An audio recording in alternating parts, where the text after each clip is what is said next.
សូមបងប្អូនមើលតាក់ទងជាមួយនឹងលំហាត់ចរន្តខ្លះឲ្យមែនតើអាចនឹងចេញប្រឡងបាក់ឌុបណាអ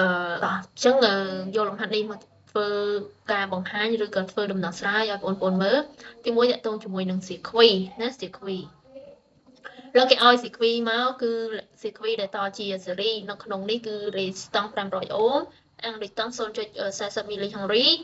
កង់ដងឬក៏ capacity C 100ពីកូផារ៉ាត់អ្វីដែលសំខាន់បងប្អូនធ្វើលំហាត់បានសូមកុំភ្លេច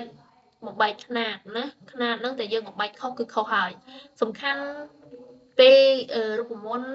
លេខយើងចាំអស់ហើយអ្វីដែលសំខាន់គឺបំបែកຂະຫນາដមួយទៀតបងប្អូនត្រូវតែទិញឲ្យមែនតើចាំខ្ញុំនឹងព្យាយាមរំលឹកកន្លែងហ្នឹងបន្តិចតាក់ទងជាមួយសៀគ្វីនេះគឺសៀគ្វីតជាសេរីដែលមានតង់ចុងប្រសិទ្ធវេសរុបគឺ1វ៉ុលណាហើយចឹងទី1គេឲ្យវ៉ុលតង់ចុង VR ហ្នឹង1វ៉ុល VL ហ្នឹង4វ៉ុល VC ហ្នឹង4វ៉ុលតើវាពិតមែនដែរឬទេចឹងយើងធ្វើការគណនាទាំងអស់គ្នាចឹងនៅត្រង់ចំណុចកចូលរោប្រេកង់ resonance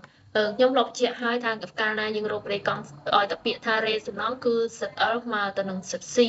ណាសិត L មកសិត C យើងអាចរោតាមនឹងបានខចូលរោរេអាតង់នៃបូប៊ីននិងរេអាតង់នៃកណ្ដុងសាទ័រមានន័យថាយើងរកអាំពេដងរបស់បូប៊ីនហើយជាមួយនឹងទៀតអាំពេដងនៃកណ្ដុងមានអាសិតរបស់ L សិតរបស់ C នៅចំណុចខហ្នឹងវាស្មើគ្នាតាក់ទងជាមួយនឹងរេអាតង់ហើយជាមួយនឹងអាំពេដងពាក្យតែមួយទេណាហើយតង់ចំណុចកនេះគឺគណនាអាំពេដងនៃសៀគ្វីមានន័យថាសៀគ្វីទាំងមូលគឺជាសៀគ្វី RLC អញ្ចឹងសិតហ្នឹងគឺសិត RLC យើងរកសិតសរុបខចូលរកចរន្តប្រសិទ្ធឆ្លងកាត់សៀគ្វីងគណនាតង់ចុងគោលនៃធាតុនីមួយៗជាទូទៅឲ្យតែពាក្យថា resonance គឺសិត L ស្មើនឹងសិត C ណាសិត L ស្មើនឹងសិត C ចឹងមិនថាពេលយូរយើងធ្វើការបកស្រាយតាក់ទងចំណុចកទាំងអស់គ្នាចឹងដើម្បីរក resonance ពេលនោះយើងបានតាក់ទងមួយសិត L គឺស្មើទៅនឹងសិត C មែនទេចឹងសិត L ស្មើទៅនឹងសិត C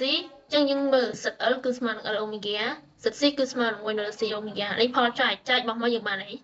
បានតគុណណាតនេះហ្នឹងកន្លែងហ្នឹងពេលដែលយើងបោះយើងអាចបោះមកថា L អូមេហ្គាចឹងអាប្រព័ន្ធនេះចែកបោះមកទៅជាផលគុណ C អូមេហ្គាទៀតស្មើទៅនឹង1ណានេះចឹងយើងទាញបានយើងគុណមកអូមេហ្គា1អូមេហ្គាបានអូមេហ្គាក្រេចឹងយើងបាន L C អូមេហ្គាក្រេស្មើ1ចឹងអ្វីដែលយើងចង់បានគឺយើងចង់បាន F ព្រោះអូមេហ្គាគឺស្មើនឹង2 pi F ទាញរក F យើងអាចបំលែងបានយើងយកអូមេហ្គាហ្នឹងស្មើនឹងនេះមកយើងយកមកជួសជុលណាយើងយកមកជួសជុលលើកន្លែងការ៉េនេះអញ្ចឹងមានន័យថា2ការ៉េវាបាន4 pi ការ៉េ f ការ៉េអញ្ចឹងយើងទាញរក f អានេះផលអី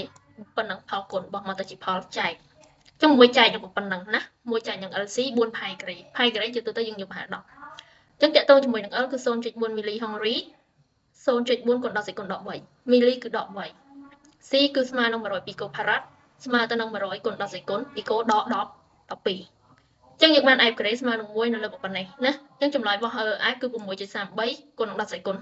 11ចឹងវាប្រហែល6ប្រកបជាមួយយើងចេញមកជាក់ស្ដែងចឹងពេលដែលយើងលុបការ៉េពាក់រឹសចឹងរឹសចេញមកបាន8ម្នាក់80,000ណាយើងអាចទៅសេថែម 800k ណាប្រេកង់ f ស្មើនឹង 800k យើងអាចទៅសេបែបនេះបានតមកតទៅជាមួយនឹងរេអាតង់នៃបូប៊ីនអញ្ចឹងយើងសិក្សាចំពោះប៊ីនសិត L ស្មើនឹង L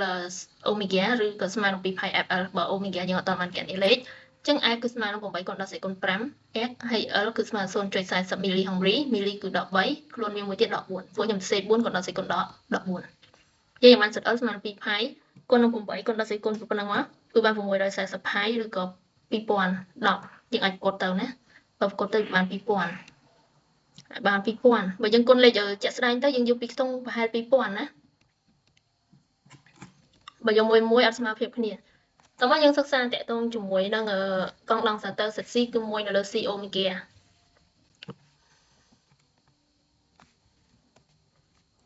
ចឹងយើងបានប៉ុណ្ណឹងយើងបែកឲ្យពីគោដល់12អញ្ចឹងយើងចែកអានេះកត់ឡើងវាបាន2000ដូចគ្នាពួកអីកាលណា resonance គឺសិត L ស្មើនឹងសិត C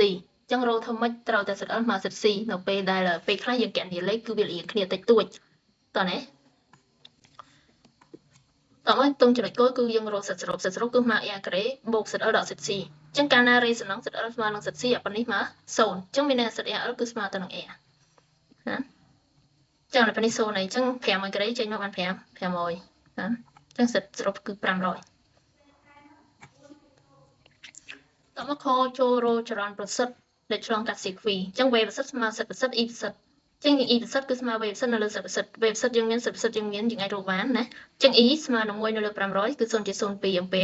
ចឹងលេខនេះចម្លើយរបស់ចរន្តប្រសិទ្ធគឺស្មើនឹង 0.02 អាំពែណា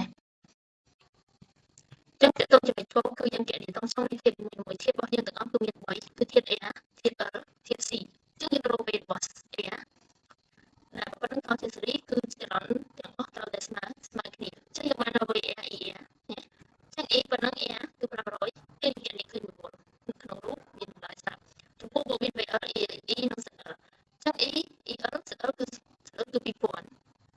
យើងគុំគឺ4វ៉ុលចំពោះ ZC ZL មកនេះយើងកូនមួយទៀតគឺ4វ៉ុលដូចគ្នាចឹងទាំងក្នុងយើងរកតាមពលមួយ VF 4វ៉ុល VL 4វ៉ុល VC 4វ៉ុលហើយតម្លៃគឺមានប៉ុណ្ណេះ